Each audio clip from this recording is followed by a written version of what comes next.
10 گام برای عملی کردن خواسته ها.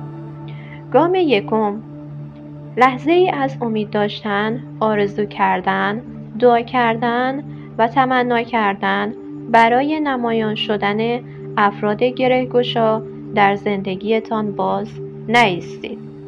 بدانید اینجا دنیایی است که بر اساس قانون جذب و انرژی کار می کند. به خودتان خاطر نشان کنید که قدرت جذب افراد گره‌گشا به سمت خود را دارید.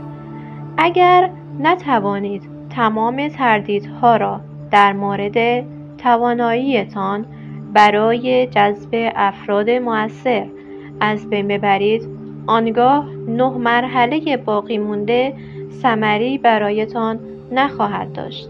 بدانید که افراد آرمانی و شرکای الهی در نتیجه آگاهی درونی شما پدیدار می شوند. این امری محتمل نیست، امری مسلم است. گام دوم، ارتباط دیدنیتان را با کسانی که دوست دارید جذب زندگیتون کنید مجسم کنید.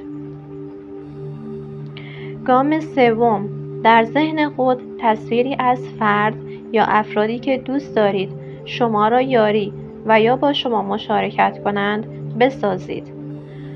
برآوردن خواسته ها، عملکرد هماهنگ مشیت الهی با انرژی خواسته های شماست.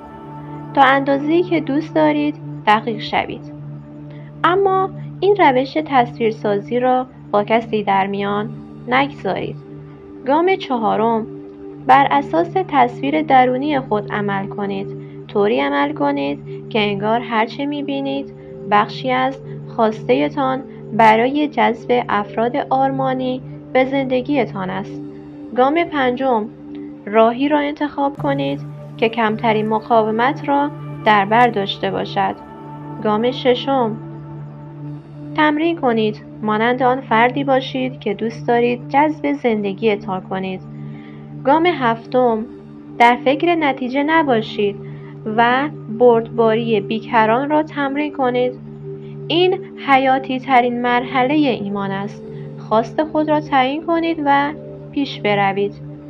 گام هشتم، مراقبه کنید تا افراد آرمانی و روابط الهی را جذب خود کنید. گام نهم، هر کسی را که نقشی در زندگیتان داشته فرستاده‌ای برای سود رساندن به خودتان بیانگارید. گام دهم، مثل همیشه شکرگزار باشید، حتی بابت کسانی که حضورشان باعث رنج و درد شما می شود شکرگزار باشید.